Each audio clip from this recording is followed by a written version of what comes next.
तो cantilever beam के तो बढ़िया क्वेश्चन कर लिया हमने, है ना, कंसिस्टेंट डिफॉर्मेशन के। और मंडे से हम लोग steel structures, stage 2 transportation, structural analysis start कर रहे हैं, तीनों पैरेलल चलेंगे।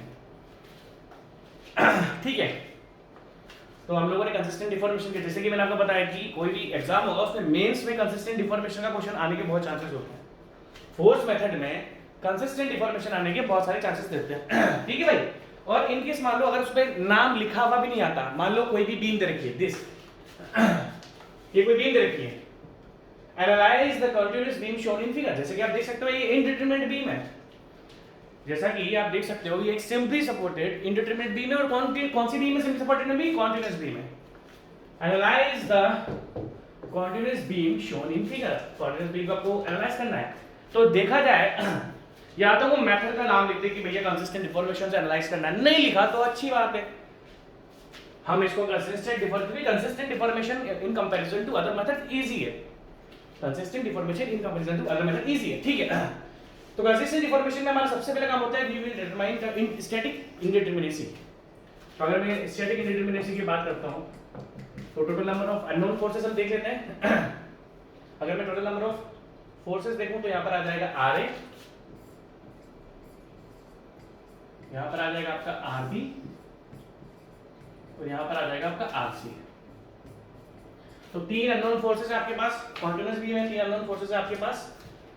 और अगर स्टैटिक इक्विलिब्रियम इक्वेशन की बात करें तो दो यूज करोगे, summation of m is equals to 0 and summation of forces in y direction is equals to 0, क्योंकि x डायरेक्शन में कोई भी फोर्स नहीं है, x डायरेक्शन में कोई भी फोर्स नहीं है तो आप x डायरेक्शन में एनालाइज नहीं करोगे। तो स्टैटिक इक्विलिब्रियम इन x डायरेक्शन हम नहीं लेंगे, हम लेंगे ओनली इन y डायरेक्शन। तो 3 - 2 is equals to 1, तो दैट मींस आपकी जो डिग्री ऑफ स्टैटिक इंडिटरमिनेसी है 1। दैट मींस इस बीम के अंदर एक ऐसा अननोन है, इस बीम के अंदर एक ऐसा अननोन है जो कि बीम को इंडिटरमिनेट बना रहा है। उस अननोन को हम क्या करते हैं, ऑब्वियसली बीच वाले सपोर्ट को लेंगे, क्योंकि कॉर्नर वाले सपोर्ट को एनालाइज करना तो बहुत इजी है। ऑब्वियसली हम इस दैट मींस इस बीम के अंदर एक ऐसा अननोन है जो कि बीम को स्टैटिक इंडिटरमिनेट बना रहा है, वो हमने ऑब्वियसली बीच वाले ले लिया, क्योंकि कॉर्नर वालों को सॉल्व करना तो बहुत इजी है, हम बीच वाले को ले लेते हैं। ठीक है, तो अगर हम इस बीम को तोड़ते हैं, अगर हम इस बीम को तोड़ेंगे देखो हम इस बीम को तोड़ देते हैं, ब्लैक में ले लेते हैं कि हमने बीम को दो पार्ट्स में तोड़ दिया। क्योंकि देखो आपको बहुत सिंपल फंडा बताता हूं, जब स्टैटिक इंडिटरमिनेसी एक होगी तो आपको बीम को दो पार्ट में तोड़ना पड़ता है। जब स्टैटिक इंडिटरमिनेसी, देखो अभी स्टैटिक इंडिटरमिनेसी कितनी एक, तो आपको बीम को दो पार्ट में तोड़ना पड़ेगा। अगर मान लो स्टैटिक इंडिटरमिनेसी 2 आ रही है तो बीम को आपको 3 पार्ट में तोड़ना पड़ता है। मान लो स्टैटिक इंडिटरमिनेसी 3 आ रही है, बीम को आपको 4 पार्ट में तोड़ना पड़ता है। कहने का मतलब है जितनी भी स्टैटिक इंडिटरमिनेसी आती है उसी कंपैरिजन में आपको +1 एक्स्ट्रा बीम्स बनानी पड़ती है। लाइक अभी यहाँ पर स्टैटिक इंडिटरमिनेसी कितनी है, 1, तो हम बीम को 2 पार्ट में तोड़ेंगे। अगर 2 होती तो बीम को 3 पार्ट में तोड़ते, 3 होती तो बीम को 4 पार्ट में तोड़ते। ठीक है भाई, तो सिंपल फंडा है। तो अगर हम इस बीम को एनालाइज करें तो इस बीम को मैं दो बीम्स बना लेता हूं ना, मैं हम 2 बीम्स बना लेते हैं, है ना, क्योंकि स्टैटिक इंडिटरमिनेसी 1 है। अब ध्यान से देखना, अगर मैं आपके सामने इस क्वेश्चन के बारे में बात करूं तो एक क्या करते हैं, आरबी को हटा देते हैं। ये देखो एक बीम का अपनी कुछ इस तरीके से बन जाएगी, है ना, कुछ इस तरीके से, ठीक है जी। और लोड आपका लग रहा है इस जगह P। एक बीम तो हम इस तरीके से तोड़ देते हैं, और डिस्टेंस कितनी है L/2, और ये हो जाएगी आपकी L/2, और ये हो जाएगी आपकी L/, ओके ये L ले रखी है, हाँ ये L लेके रखी है, दिस इज L, ठीक है। यहाँ से लेके यहाँ तक L, यहाँ से ले यहाँ तक L, ठीक है। अब हम बीम को RB के रेस्पेक्ट में तोड़ते हैं। देखो आपको बहुत ही ज्यादा ध्यान से इस क्वेश्चन को देखना पड़ेगा, क्योंकि बीम आपके सामने है और बीम, जब मुझे प्यास लग रही थी मेरे को पानी पीना, गर्मी आती है मुझे प्यास बहुत लगती है, अच्छी बात है पानी तो पीना चाहिए। ठीक है, तो हमने क्या करा था, बीम को 2 पार्ट में तोड़ लिया था। हम कहाँ तक पहुंच गए थे, एक तो हमने क्या करा इस तरीके से तोड़ ली, जिसमें हमने क्या ले लिए, ध्यान से देखना, हमने ले लिए RA और RB, कितना गंदा बना है। ठीक है, हमने 2 पार्ट में तोड़ लिया था, एक इसको हम ले लेते हैं RA और इसको हम ले लेते हैं RB, ठीक है। दूसरा, अब लोड क्या बचा आपका RB, है ना। दूसरा हम क्या तोड़ेंगे, हमें बस RB लेना है, सपोर्ट सेम बना दो, यहाँ पर आर ए आर बी, आप यहाँ पर है ना, देखो आपने R A R B already ऊपर ले ली है, सॉरी सॉरी सॉरी, ये आर सी आएगा, यहाँ पर आर सी आएगा, आर सी, ठीक है, ए बी सी है ना। आपने आर ए, देखो इस बीम को आपको तोड़ना है, आपने दो पार्ट में तोड़ लिया क्योंकि स्टैटिक इंटेंसिटी आपकी एक आई थी, तो एक फर्स्ट में आपने क्या ले लिया, इस लोड को ले लिया, इस आर ए को ले लिया, इस आर सी को ले लिया। अब क्या बचा बीम में, ओनली बचा आर बी, तो आर बी को हम सिंबल से बनाएंगे यहाँ पर आर बी, सेंटर में आर बी, ठीक है। तो आपके पास अगर हम इस बीम को दो पार्ट में तोड़ते हैं, एक इसमें प्लस इसमें, तो ये बीम आपकी ऊपर वाली की एक पर आ रही है, ठीक है।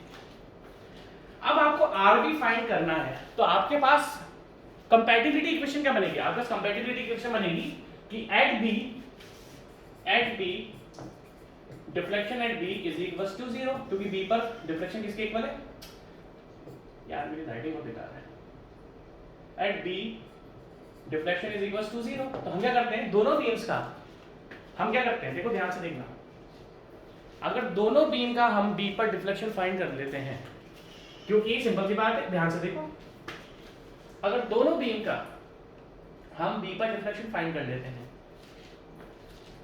दोनों बीम का अगर हम बी पर डिफ्लेक्शन फाइंड कर लेते हैं, क्योंकि बी पर डिफ्लेक्शन किसके इक्वल है, 0, आपको सबसे पहले इनकी डिफ्लेक्टेड शेप बनानी पड़ेगी। देखो ध्यान से भाई, बी पर आपको बहुत ध्यान से देखना पड़ेगा, आपको बहुत ही ज्यादा ध्यान से देखना पड़ेगा। अगर आप देखोगे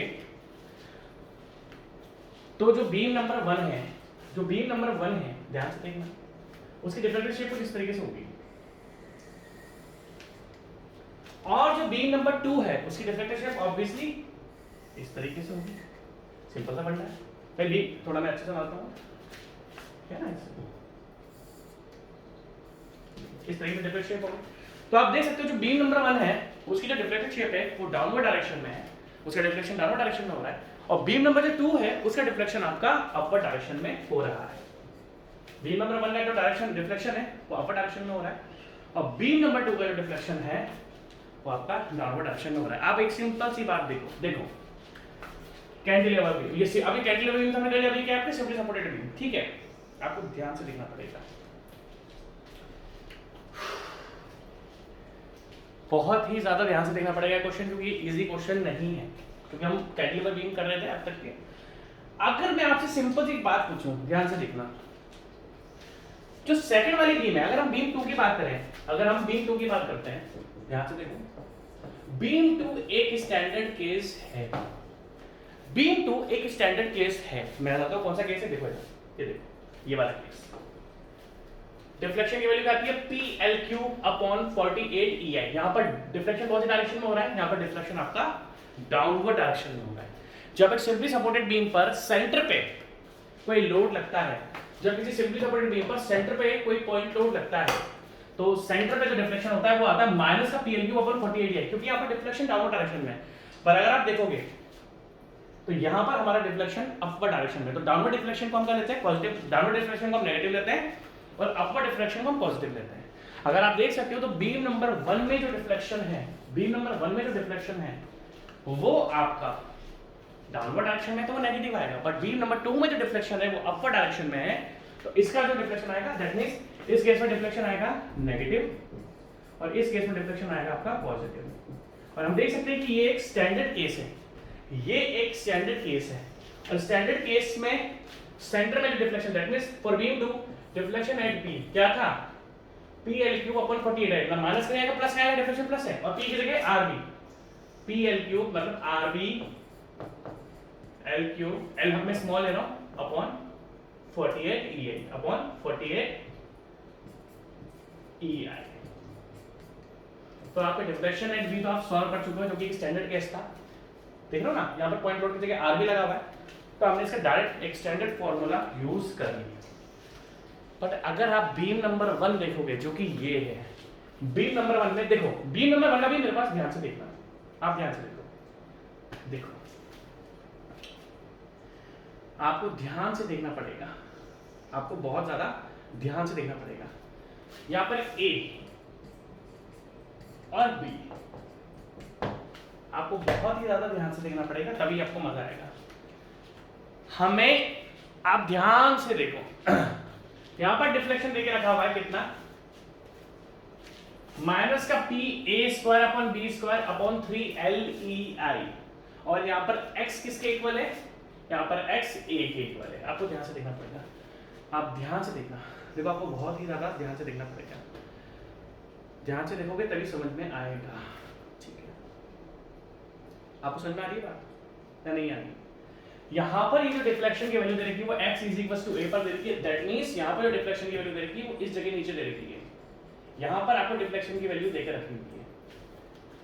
इस फॉर्मूले जो स्टैंडर्ड फॉर्मूले हैं, देखो ध्यान से देखना, मैं आपको फिर रिपीट करके दिखा रहा हूँ। इस स्टैंडर्ड फॉर्मूले में यहाँ देखो, यहाँ पर जो डिफ्लेक्शन देकर रखा है वो पॉइंट लोड के नीचे देकर रखा है, यहाँ पर पॉइंट लोड सेंटर में है, यहाँ पर पॉइंट लोड आपको सेंटर में है। सेकंड वाले केस में आप देख सकते हो कि जो पॉइंट लोड है वो सेंटर पे नहीं लगा हुआ। सेकंड वाले केस में आप देख सकते हो जो पॉइंट लोड है वो आपके सेंटर पे नहीं लगा हुआ, बट जो इसने डिफ्लेक्शन की वैल्यू दे रखी है ना वो यहीं पर दे रखी है, क्योंकि इसने लिखा हुआ है x is equal to a, और यहाँ पर आप देख सकते हो a यहाँ। अब आप ध्यान से देखना, फर्स्ट वाले केस में पॉइंट लोड सेंटर पे है, सेकंड वाले केस में पॉइंट सेंटर पे ना होके किसी a डिस्टेंस पर है। बट इस स्टैंडर्ड फॉर्मूले, जितने भी स्टैंडर्ड फॉर्मूले हैं उन्होंने लोड के नीचे डिफ्लेक्शन को देकर रखा है। अब अगर आप बी नंबर 2 को देखते हो उस जगह, दैट मींस यहाँ का जो डिफ्लेक्शन स्टैंडर्ड फॉर्मूले में देके रखा हुआ है, आपको ध्यान से देखनी पड़ेगी मेरी बात। बीम में यहाँ का जो डिफ्लेक्शन देके रखा हुआ है, बट मेरी जो कंपैटिबिलिटी कंडीशन है वो क्या दे रखी है, at B del B is equal to 0।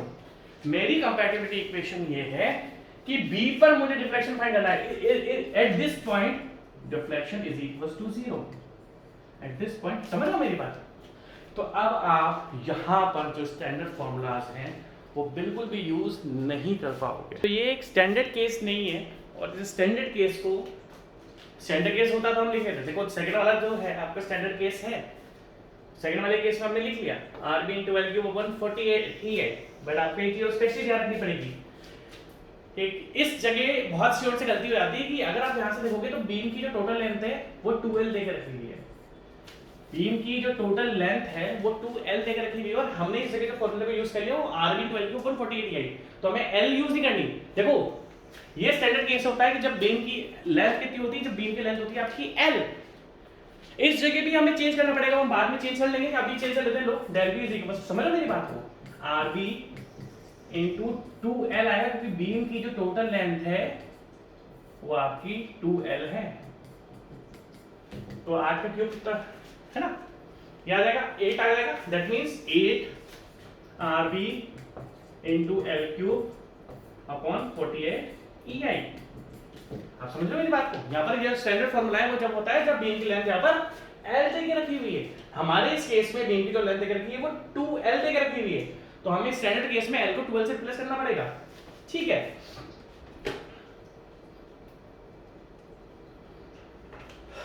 To से काट सकते हैं इसको, है ना, या फिर हम किससे काटें?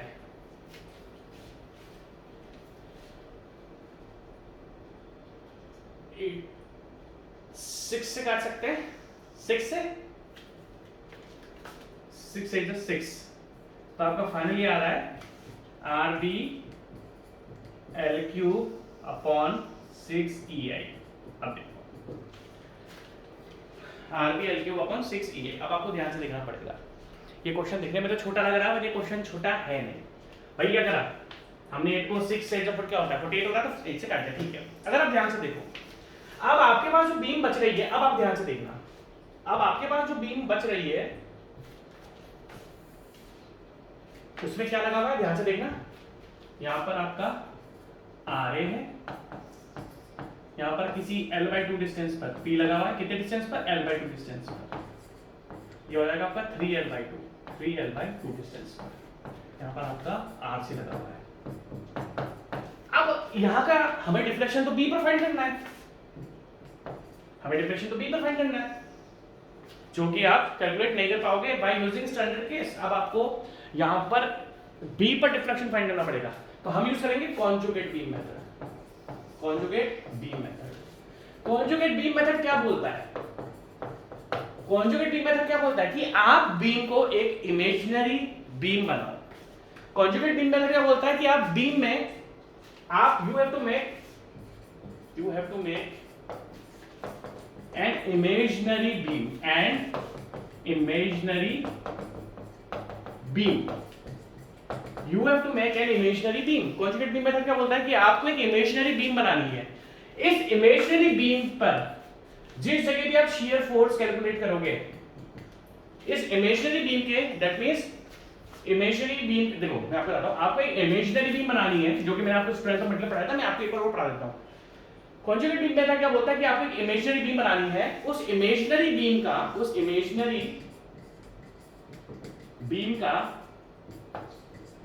इसको मिटा देते हैं यहां से, उस इमेजिनरी बीम का जो शियर फोर्स होता है वो ओरिजिनल बीम के स्लोप के इक्वल होता है। इमेजिनरी बीम का, देखो मैं इसको मिटा देता हूं पूरा एक सेकंड।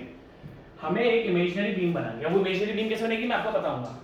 आपको एक इमेजिनरी बीम बनानी है, उस इमेजिनरी बीम का जो शियर फोर्स होगा वो ओरिजिनल बीम के स्लोप के इक्वल होता है, वो ओरिजिनल बीम के स्लोप के इक्वल होता है। आप जब इस इमेजिनरी बीम पर बेंडिंग मोमेंट फाइंड करोगे, जब आप इस इमेजिनरी बीम पर बेंडिंग मोमेंट फाइंड करोगे तो आपको ओरिजिनल बीम का डिफ्लेक्शन मिल जाएगा, आपको ओरिजिनल बीम का डिफ्लेक्शन मिल जाएगा। यही कॉन्जुगेट बीम मेथड बोलता है। कॉन्जुगेट बीम मेथड सबसे मोमेंट एरिया मेथड का यूज कर सकते हो, कॉन्जुगेट बीम मेथड यूज कर सकते हो। कॉन्जुगेट बीम मेथड इसलिए करा रहा हूं क्योंकि थोड़ा इजी रहता है, ये डायरेक्ट वाली रहता है। अब ये इमेजिनरी बीम बनती क्या है, इस इमेजिनरी बीम को ही कॉन्जुगेट बीम बोलते हैं। उसके लिए क्या करना पड़ेगा आपको, सबसे पहले इस बीम का, for imaginary beam, now for imaginary beam draw, for imaginary, अगर आपको इमेजिनरी बीम बनानी है, draw BMD of original beam, BMD of जो ओरिजिनल बीम दे के रखेंगे क्वेश्चन में, ओरिजिनल बीम आपको बीएमडी बनाना है। तो अगर आपको बीएमडी बनाना है ओरिजिनल बीम का, अगर ये इमेजिनरी बीम आपको बनानी है, मैं आपको भी बना के दिखाऊंगा, तो आपको सबसे पहले बीएमडी बनाना पड़ेगा ओरिजिनल बीम का। तो आप देख सकते हो यहाँ पर आर है, ये आरसी है, तो R A plus RC is equal to कितना दे देखा आपका P, RA plus RC is equals to P. Now take moment at C. Now take moment at C plus RA into 2L. ध्यान रखना लेंथ L रखी into 2L minus P, minus P, ये तो simple सा फंडा है, clockwise anti clockwise आप जानते हो। RA into L/2 plus 3L/2 कितना होता है 2L minus P into 3L/2 minus P into 3L/2 is equals to 0। तो आप देख सकते हो यहाँ से RA आपका क्या निकल के आ रहा है, सही लिखा है ना हमने, सही लिखा है, RA आपका निकल के आ रहा है, ध्यान से देखना, P into 3L/2 अपॉन में 2L है ना, L से L कट गया, 2 से नहीं 2 से 2 नहीं कटेगा, L से L कटेगा क्योंकि ये वाला 2 multiply is equals to 3P/4 which is equals to 0.75 P। Simple सी बात है भाई, सिंपल सी बात है ना। RA is equals to, हमें सीधा मोमेंट ये है। देखो ये जो इमेजिनरी बीम बनती है, इस इमेजिनरी बीम के लिए आपको पहले ओरिजिनल बीम का बेंडिंग मोमेंट डायग्राम बनाना पड़ेगा, ठीक है। हमें इमेजिनरी बीम का ओरिजिनल बीम का बेंडिंग मोमेंट डायग्राम बनाना पड़ता है। तो RA का साथ से हमने ले लिया P है। Now take moment at C, हमने C पर मोमेंट ले लिया, तो RA into 2L minus P into 3L/2 is equals to P into 3L/2 upon में 2L, L से L कट जाएगा, बाकी वाला 2 से मल्टीप्लाई हुआ तो 3V/4। और उसी तरीके से हमारे पास जो RC आ जाएगा वो आ जाएगा 0.25 P, 0.25 P। अगर आप इस जगह रखोगे तो P minus 0.75 कितना आ जाएगा 0.25 P, ठीक है। आपने आप चाहो तो इसको 3P/4 रख सकते हो, कोई बड़ी बात नहीं, 3P/4 और P/4 आप चाहो तो इसको पॉइंट पे ना रख के 3P/4 एंड P/4 आप रख दो, P/4 है ना। पॉइंट्स में आप अपना आंसर निकालना चाहते हो तो 3P/4 पर। तो दैट मींस आपने जो बीम थी, इमेजिनरी बीम थी, तो आपके पास जो इमेजिनरी सॉरी जो ओरिजिनल बीम थी, आपने उसका RA, आप ध्यान से देखना, आपने उसका RA डिटरमाइन कर लिया which is equals to 3P/4 और RC डिटरमाइन कर लिया which is equals to P/4 और यहाँ पर L/2 पर P लगा हुआ है, L/2 पर P लगा हुआ है, L/2 पर P लगा हुआ है। इसको हम कोई भी D पॉइंट मान लेते हैं क्योंकि B, देखो A पॉइंट हमारा अलग है, C पॉइंट हमारा अलग है, B पॉइंट हमारा अलग है और D पॉइंट, ये जो लोड लगा हुआ है, ये जो आपका लोड लगा हुआ है ये D पॉइंट पर, देखो A B C, इस लोड को हम D पॉइंट मान लेते हैं। इजी है, कोई बड़ी बात नहीं है। अब ध्यान से देखना, आपको ओरिजिनल बीम का, ये जो हमारे पास ओरिजिनल बीम थी, इसका हमें पहले बेंडिंग मोमेंट डायग्राम, देखो ये आ रहा आ गया आपके पास, आ रहा आ गया आपके पास 3p/4, आ रहा आपके पास आ गया 3p/4 एंड आर से आ गया आपके पास p/4, आ रहा आ गया आपके पास 3p/4 और आर से आ गया आपके पास p/4। Now you have to draw bending moment diagram. तो हमने आर ए और आर से निकाल लिया। अब ध्यान से निकालिए, ये डिस्टेंस कितनी आता है, ये डिस्टेंस है यहाँ पर l/2 और ये डिस्टेंस आपके पास 3l/2। Now bending moment equation for AD, आपको बेंडिंग मोमेंट डायग्राम बनाना है इसका। क्वेश्चन इजी नहीं है, आपको ध्यान से देखना पड़ेगा वरना कल को फिर आपको समझ में नहीं आएगा। Now you have to draw bending moment diagram. तो सिंपल सा फंडा है यार, देखो मैं आपको इसके डायरेक्ट बेंडिंग मोमेंट डायग्राम बना के दिखा सकता हूँ। कैसे, मैं बताता हूँ आपको। ये देखो, इसका बीएमडी में अगर बनाना चाहो, इजी सा है, इसका बीएमडी बनाना आपको आता होगा, बहुत इजी सा है। अगर मैं इसका बीएमडी बनाता हूँ, देखो ध्यान से, ये आपका, अगर इस बीम का मैं बीएमडी बनाना चाहूँ, देखो ध्यान से, यहाँ पर क्या है ए, यहाँ पर है डी और यहाँ पर है आपका सी।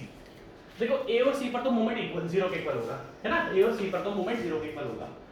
और डी पर जो मोमेंट होगा वो क्या होगा, 3p/4 multiply by l/2। 3p/4 multiply by l/2 क्या होता है, 3pl/8। दैट मींस यहाँ पर जो बेंडिंग मोमेंट आपके पास आएगा वो आएगा 3। क्या करा मैंने इस फोर्स, मेरे को डी पर मोमेंट चाहिए ना, देखो मुझे पता है ए पर मोमेंट 0 है, मुझे एक बार अच्छी तरीके से पता है ए पर मोमेंट किसके इक्वल है, 0, सी पर किसके इक्वल है, 0। अगर मुझे डी पर मोमेंट चाहिए, अगर मैं एडी पोर्शन लेता हूं तो एडी पोर्शन में मैं क्या करूंगा, अगर मैं एडी पोर्शन की इक्वेशन बनाऊं तो क्या आएगी, देखा ध्यान से, एडी पोर्शन की अगर मैं इक्वेशन बनाऊं तो वो आ जाएगी प्लस 3p/4 * x। अगर मैं एडी पोर्शन की बेंडिंग मोमेंट इक्वेशन बनाता हूं तो force multiply by perpendicular distance, ये इक्वेशन बनती है आपकी force multiply by perpendicular distance at A x = 0, so bending moment भी क्या आ जाएगा 0।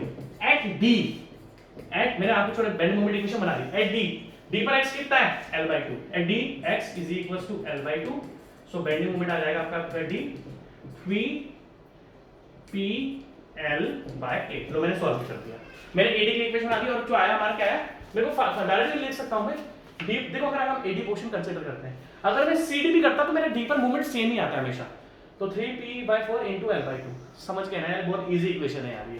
तो ये आ गया 3p/8, 3pl/8। ये आपका bending moment diagram original beam का बन गया है। अब ध्यान से देखना, ये आपका बेंडिंग मोमेंट डायग्राम बन गया है, ये आपका ओरिजिनल बीम का बीएमडी है ना, ओरिजिनल बीम का बीएमडी है। अब कॉन्जुगेट बीम मेथड क्या बोलता है, कॉन्जुगेट बीम मेथड क्या बोलता है, जो भी बीम की फ्लेक्सुरल रिजिडिटी देकर रखी हुई है। कॉन्जुगेट बीम मेथड क्या बोलता है, बीम की रिजिडिटी देखो क्या लिखी हुई है, EI = कांस्टेंट। अगर मैं दिखाऊं आपको यहाँ पर बीम की, अगर आप ध्यान से देखोगे, देखो ध्यान से दिखा देता हूं मैं आपको, ये देखो यहाँ पर लिखा हुआ है EI = कांस्टेंट, ये देखो ध्यान से, EI = कांस्टेंट। अब कॉन्जुगेट बीम जो एक इमेजिनरी बीम होती है वो हम कैसे बनाते हैं, जो भी बीम की फ्लेक्सुरल रिजिडिटी आपको देकर रखी हुई है, अगर हम कॉन्जुगेट बीम की बात करें, कॉन्जुगेट बीम कैसे बनती है, जो भी बीम की आपको फ्लेक्सुरल रिजिडिटी देकर रखी हुई है, ओरिजिनल बीम को अगर हमें कॉन्जुगेट बीम में कन्वर्ट करना है तो इसकी विड्थ निकाल दो। विड्थ मतलब देखना ध्यान से, दैट मींस मैं बताता हूं, width of conjugate beam, width of conjugate beam is equal to 1/EI। That means अब हम इसकी विड्थ निकालेंगे, ध्यान से देखना, ध्यान से आपको देखना पड़ेगा। देखो ये मैं आपको कॉन्जुगेट बीम बनाता हूं, विड्थ कितनी देकर रखी हुई है, विड्थ कितनी देकर रखी हुई है, ये आपका कॉन्जुगेट बीम बन गया।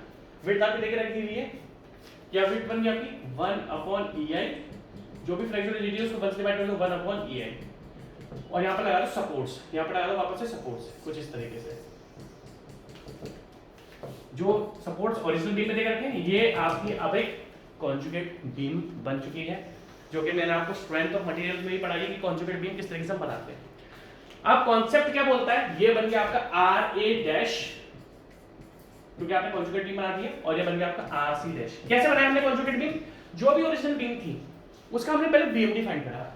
कॉन्जुगेट बीम हमने कैसे बनाई, जो भी आपकी ओरिजिनल बीम थी उसका हमने पहले बीएमडी बनाया, बीएमडी बनाने के बाद उसकी विड्थ निकाल दी, जो भी फ्लेक्सुरल रिजिडिटी उसको 1/EI से डिवाइड कर दो, और ध्यान से देखना जो सपोर्ट्स थे वापस सपोर्ट्स लगा दो। अब कॉन्जुगेट बीम क्या बोलता है, कि अगर आप इस कॉन्जुगेट बीम में कहीं पर भी शियर फोर्स फाइंड करोगे तो वो ओरिजिनल बीम का, अगर आप इस कॉन्जुगेट बीम में कहीं पर भी शियर फोर्स फाइंड करोगे तो वो ओरिजिनल बीम का आपको स्लोप दे देगा। अगर आप कहीं पर भी इस इमेजिनरी बीम में शियर फोर्स फाइंड करोगे तो ओरिजिनल बीम का आपको स्लोप दे देगा, और अगर इस कॉन्जुगेट बीम में आप कहीं पर भी बेंडिंग मोमेंट फाइंड करोगे तो आपको ओरिजिनल बीम का डिफ्लेक्शन दे देगा, वो आपको ओरिजिनल बीम का डिफ्लेक्शन दे देगा।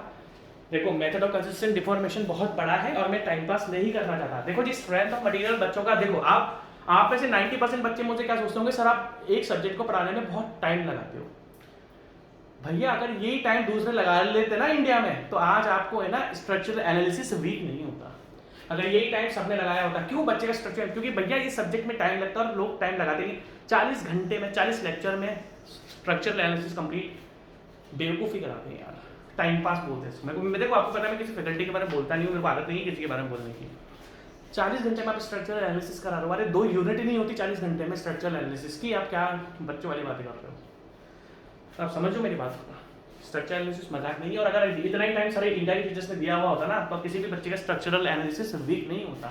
सबके स्ट्रांग होते हैं, सबके स्ट्रांग ही होते हैं ना, क्योंकि इसमें टाइम देना पड़ता है। और आप देखो मेरा रिकॉर्ड है, मैंने आज तक जितने भी सब्जेक्ट पढ़ाए मैं आपको 2-3 साल से पढ़ा रहा हूँ, एक सब्जेक्ट आपने ये बोला नहीं होगा कि सर आपने ये सब्जेक्ट फर्जी पढ़ाया है। मैं मेरे बच्चे हैं जो मुझसे पढ़ते हैं, जो स्टूडेंट्स जो पढ़ते हैं, एक बच्चे ने आज तक बोला कि हाँ, बच्चे बोल सकते हैं कि आप सर बहुत इरेगुलर हो, आप दुनिया भर के इरेगुलर हो, हमारा एग्जाम आ जाता है बट आपका सब्जेक्ट कंप्लीट नहीं होता। ये मैं बिल्कुल स्वीकार करता हूँ, बट आज तक का रिकॉर्ड है मेरा किसी ने बोला नहीं कि सर आप जो पढ़ा रहे हो वो समझ में नहीं आता, क्योंकि मैं एक सफिशिएंट, इंडिया में सब अच्छा पढ़ाते हैं, सब अच्छा पढ़ाते हैं। उनकी प्रॉब्लम क्या है कि भाई साहब वो सब्जेक्ट को टाइम नहीं देते, इस चक्कर में फिर हड़बड़ी में सब्जेक्ट नहीं हो पाएगा।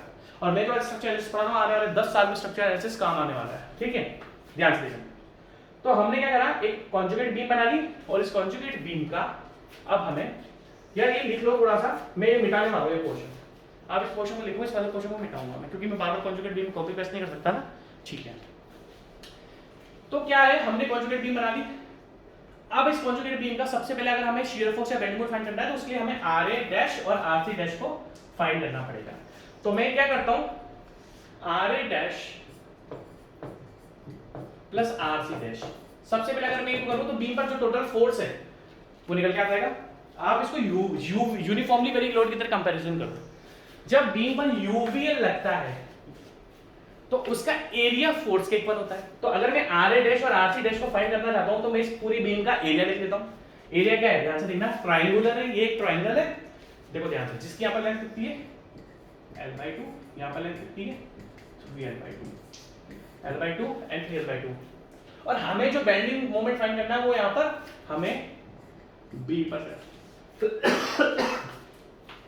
हमें जो बेंडिंग मोमेंट यहां पर फाइंड करना है वो हमें B पर फाइंड करना है, ना हमें A पर फाइंड करना है, ना C पर, ना D पर, हमें B पर फाइंड करना है। पर उसके लिए सबसे पहले हमें RA डैश और RC डैश। तो अगर इसको आप यूनिफॉर्मली वेरिंग लोड से कंपेयर करते हो तो बीम पर जो यूनिफॉर्मली वेरिंग लोड होता है उसका जो एरिया होता है ना वही फोर्स के इक्वल होता है। तो RA डैश और RC डैश इस फोर्स की वजह से या इस बीम के लोड की वजह से आई होगी, तो इन दोनों का इक्वल कर दो इसके एरिया के इक्वल। अब एरिया क्या है, ट्रायंगल का एरिया होता है हाफ इनटू विड्थ, देखना ध्यान से, हाफ। अब देखो जब यूवी होता है तो एरिया यूज होता है, जब कॉन्जुगेट बीम बनती है तो वॉल्यूम यूज होता है, और वॉल्यूम क्या होता है, एरिया मल्टीप्लाई बाय विड्थ। देखना ध्यान से, यूवीएल की जो आप बीम सॉल्व करते हो वो 2 डायमेंशनल बीम होती है। तो जब यूवीएल के केस में हम एरिया निकालते हैं या हम फोर्स को फाइंड करना होता है तो हम यूवीएल का एरिया लिख देते हैं, वो 2 डायमेंशनल फिगर होती है। ये कौन सी फिगर है, 3 डायमेंशनल। 3 डायमेंशनल के केस हम क्या लिखेंगे, दैट मींस हमें अगर RA डैश और RA डैश और RC डैश इस वॉल्यूम की वजह से आई है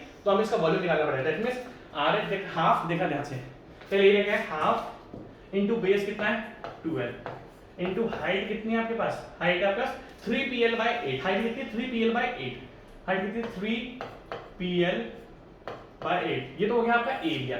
और हमें यहाँ पर जब यूवी फाइंड करते हैं वो 2D है, ये 3D है, तो यहाँ पर हमें एरिया की जगह वॉल्यूम यूज करना पड़ेगा। वॉल्यूम में हम विड्थ भी लिखते हैं, तो दैट मींस हम लिख सकते हैं RA dash plus RC dash is equals to, इस 2 से 2 कट जाएगा, 3PL square, 3PL square upon 8EI। That means आपका RA dash plus RC dash जो आया है वो आया है 3PL स्क्वायर अपॉन 8 EI। अभी हमें ना देखो, अगर मुझे इस कॉन्जुगेट बीम का बेंडिंग मोमेंट फाइंड करना है तो मुझे सबसे पहले RA डैश और RC डैश को फाइंड करना पड़ेगा, और RA डैश और RC डैश आपके सामने क्या लिखा गया है, 3PL/8 EI। अब अगर मुझे RA डैश और RC डैश को फाइंड करना है, अब अगर मुझे RA डैश और RC डैश को फाइंड करना है तो मुझे इस कॉन्जुगेट बीम पर किसी भी सपोर्ट पर, क्योंकि यहाँ पर क्या आप देखोगे एक हिंज सपोर्ट एक रोलर सपोर्ट है, जो ओरिजिनल बीम में सपोर्ट थे वही हमने सपोर्ट यहाँ पर बना दिए। भाई ये आपका हिंज सपोर्ट है, यहाँ पर आपका रोलर सपोर्ट है, इन दोनों पर मूवमेंट जीरो के ऊपर होता है। तो अगर आपको RA डैश, क्योंकि आपको फाइनली आपको यहाँ पर डिफ्लेक्शन फाइंड करना है, डिफ्लेक्शन फाइंड करना है तो आपको कॉन्जुगेट बीम का बेंडिंग मोमेंट फाइंड करना पड़ेगा। अगर कॉन्जुगेट बीम का बेंडिंग मोमेंट फाइंड करना है तो हमें RA डैश और RC डैश की वैल्यू को फाइंड करना पड़ेगा। आप बहुत ध्यान से देखो, ठीक है। अगर हम देखेंगे RA dash plus RC dash 3PL/8²। Now take moment at C, now take moment at C, और C पर मोमेंट किसके इक्वल है, 0। तो देखो सबसे पहले RA dash multiply by 12, RA dash clockwise है, RA dash multiply by 12 minus, अब देखना ध्यान से, ये जो ऊपर ट्रायंगल बना हुआ है इसकी डायरेक्शन क्या है, डाउनवर्ड डायरेक्शन है, तो ये एंटी क्लॉकवाइज आएगा, ये डाउनवर्ड डायरेक्शन में लगा हुआ हर जगह। तो ये देखो एंटी, देखो RA जो था क्लॉकवाइज डायरेक्शन वाला था, तो प्लस और C पर मोमेंट लिया तो RA multiply by 12, RA multiply by 12। अब ध्यान से देखो क्वेश्चन बहुत अच्छा ही है, RA मल्टीप्लाई बाय 12। अब यहाँ पर क्या है, दो ट्रायंगल है, ट्रायंगुलर नंबर 1, ट्रायंगुलर नंबर 2। अब आपको यहाँ पर क्या करना है, मूवमेंट लेना है। अब और किस पर मूवमेंट लेना है, आपको मूवमेंट लेना है C पर। तो ट्रायंगल नंबर 1 के लिए देखो आप सबसे पहले ट्रायंगल नंबर 1 का एरिया क्या है, हाफ,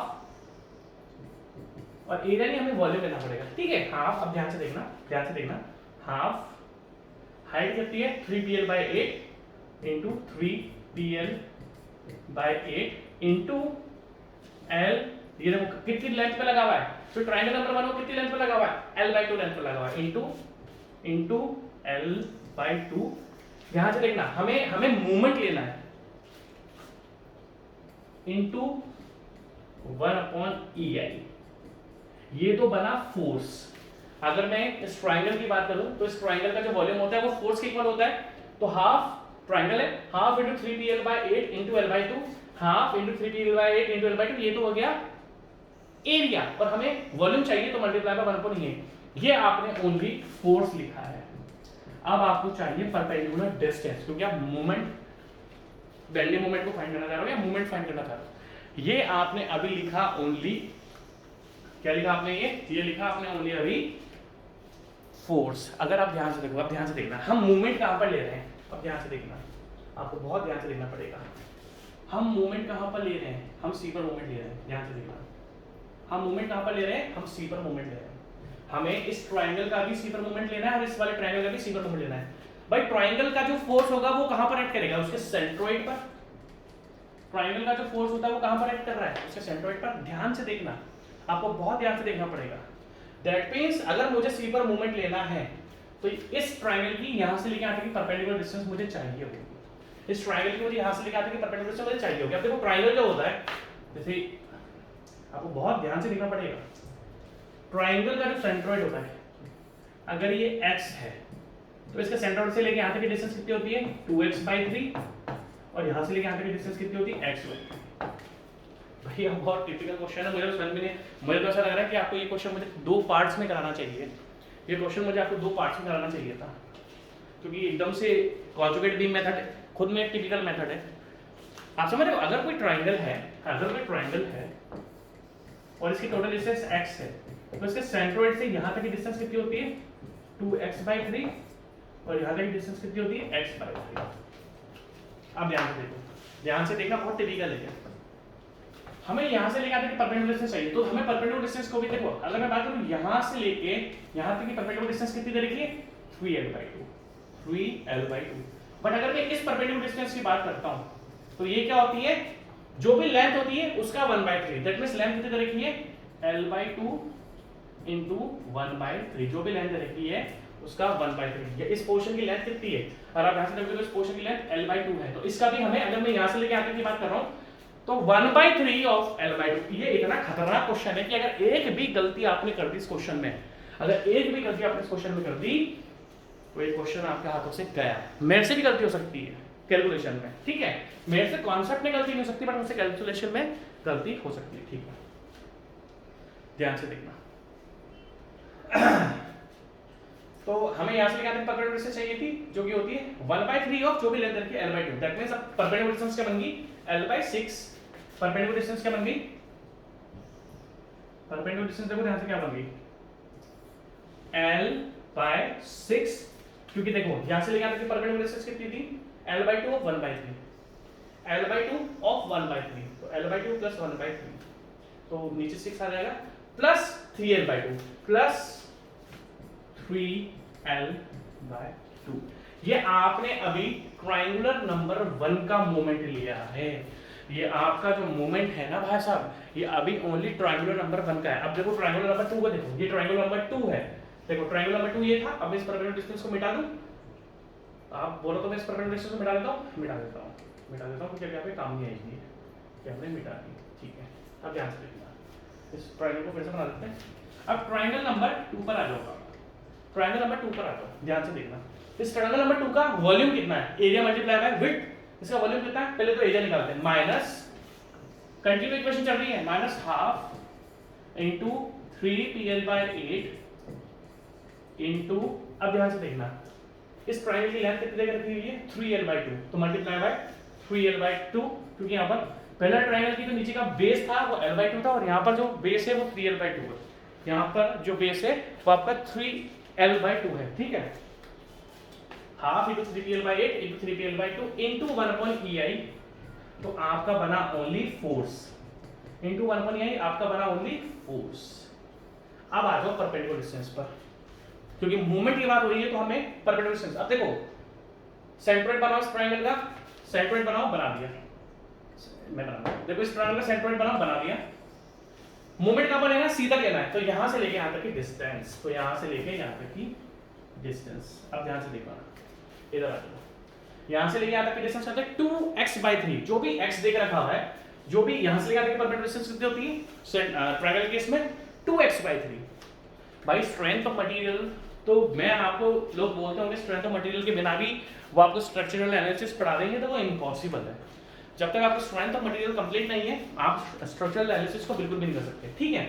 तो ½ into 3pl/8 into 3l/2 into 1/ei multiply by perpendicular distance, multiply by perpendicular distance, जो कि कितनी है, आप ध्यान से देखना, 2x/3, यहाँ पर x कितना है, 3l/2, तो 2/3 of 3l/2, that means 2/3 of 3l/2।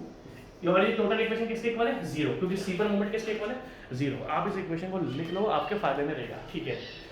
अब देखो ये आपके पास RA डैश, ये आपके पास RA, ये आपके पास मोमेंट की इक्वेशन बन चुकी है, ठीक है। ये आपके पास मोमेंट की इक्वेशन बन चुकी है। आपने C पर मोमेंट लिया, अब जब इस इक्वेशन को आप सॉल्व करोगे, मैं करूं सॉल्व, मैं कर लेता हूं सॉल्व। अब ध्यान से देखना, अब ध्यान से देखना, देखो RA dash into 2l, RA dash into 2l is equals to, ध्यान से देखना, इज इक्वल्स टू, ये देखो काटाकुटी कर देते हैं, है ना, ये आपका काटाकुटी कर देते हैं। देखो pl², देखो ऊपर आ रहा है 3pl², 3pl² ऊपर आ रहा है, 3pl² नीचे आ रहा है 16 to 32, ठीक है, 32, ठीक है। 3pl² upon 32 ei, 3pl² upon 32 ei और मल्टीप्लाई बाय परपेंडिकुलर डिस्टेंस। ध्यान से देखना, देखो 3pl² अपॉन 8 to the 16 32, 32 8 4 32, तो 32 3pl² अपॉन 32 ei, और इसको अब इसको सॉल्व करो, ध्यान से देखना, इसको देखो ध्यान से, इसको भी तो आपको मल्टीप्लाई करना है, मल्टीप्लाई बाय इसका तो ऐसे मान आएगा 6, है ना, मैं ले लेता हूं डायरेक्टली l प्लस 3 9, ये आपका आ रहा है 10l/6 इंटू 10l/6। एक बार मैं इसको वापस क्रॉस करूंगा, मेरी कैलकुलेशन बहुत वीक है ना, बिल्कुल सही है यार, 6 ऐसे मार गया, 6 + 6 2 3 6 3 मल्टीप्लाई में ऊपर 3l है तो 9l, है ना। इसको अपन एक बार वापस सॉल्व कर लेते हैं, क्रॉस चेक करूंगा, मेरी कैलकुलेशन बहुत वीक है यार। 1/6 प्लस 3/1.66 और 10/6 कितना था, 10/6 परफेक्ट है, सही चल रहा है हमारा। अब ध्यान से देखना, आप ध्यान से देखना, ये R इंटू 2L था, है ना, R इंटू 2L है यार, मैं तो गड़बड़ी कर देता हूँ, R इंटू 2L, ठीक है, अब सही है। अभी आपने बस ओनली इसको कैलकुलेट करा है, अब इसको कैलकुलेट करते हैं, इसको कैलकुलेट करते हैं, माइनस, मतलब वो सामने आ गया तो देखो ये दोनों माइनस थे तो जीरो के उधर जाके प्लस बन गए, तो प्लस, बड़ा क्वेश्चन है, क्या करें, बड़ा क्वेश्चन है तो सॉल्व करना पड़ेगा, प्लस इधर आ जाओ वाले, ये देखो 9PL स्क्वायर, और ये अपन में अपन को आपको वन अपन ये तो अपने ले ही आता है ना, देखो 9PL स्क्वायर प्लस इस प्लस लिखता हूँ यहाँ पर प्लस 9PL स्क्वायर अपॉन में 9PL स्क्वायर अपॉन में सेम वही 32 EI अपॉन में 32 EI, ठीक है, अपॉन में 32 EI, देखो 9PL स्क्वायर अपॉन 32 EI। अब ये वाला देखो 2 से 2 कट गया, 3 से 3 कट गया, multiply by L। I hope मैं सही चल रहा हूँ कैलकुलेशन में, एस आपको पता है कि मेरी कैलकुलेशन थोड़ी वीक है, पर फिर भी हम ठीक चल रहे होंगे। जैसे मेरी कैलकुलेशन बहुत वीक है बट हम थोड़ा बहुत ठीक चल रहे होंगे। एक बार क्रॉस चेक कर लूँगा, प्लीज बोर ना हो को, ठीक है। तो ये फाइनली हमारा यहाँ पर देखो, मैं एक बार सॉल्व करूंगा, इसको कर लेता हूँ, है ना। आप अगर देख सकते हो तो PL स्क्वायर अपन EI हम कॉमन ले लेते हैं ना बाहर, नहीं PL क्यूब, दैट मीन्स अगर मैं यहाँ पर PL क्यूब, देखो इस L स्क्वायर से L मल्टीप्लाई हो तो L क्यूब बन जाएगा, PL क्यूब अपॉन EI अगर हम कॉमन ले लेते हैं तो अंदर क्या बच रहा है आपका 3/32 इंटू 10/6 प्लस 9/32, यही तो बन रहा है आपका, है ना, बिल्कुल सही है। तो अगर आप देखोगे तो 32 भी अपन कॉमन आ रहा है, तो PL क्यूब, आप देखो नीचे 32 कॉमन आ रहा है, अपन 32 मैंने बाहर निकाल लिया, 32 EI मैंने बाहर निकाल लिया, फाइनली बचा है ये 32 बाहर हो गया, 30/6 प्लस 9, यही तो बन रहा है भाई, यही तो बन रहा है, और क्या बन रहा है ना। अगर ये 32 को आपने बाहर निकाल लिया तो 30 मल्टीप्लाई डिवाइड बाय 6 प्लस 9, आप इसे सॉल्व कर लेते हैं एक बार, ये बन गया आपका 6 5 30 और 5 + 9 14 इज इक्वल्स टू, ये आ रहा है मेरे पास 9 + 5 14, दैट मींस मेरे पास आ रहा है 14PL cube upon 32 EI upon 32 EI, 14PL cube upon 32 EI। तो अगर आप देख सकते हो ध्यान से तो हमारा बन रहा है 14PL क्यूब अपॉन 32 EI, और इस सामने किसके इक्वल है, इज इक्वल्स टू, ध्यान से देखो RA into 2L is equals to RA dash into 2L, है ना। अगर आप ध्यान से करोगे तो 2 काट देगा यहाँ पर 7 से और L काट देगा यहाँ पर L क्यूब को, दैट मींस फाइनली मेरे पास जो RA डैश आ रहा है, फाइनली मेरे पास जो RA डैश आ रहा है वो कितना आ रहा है 7PL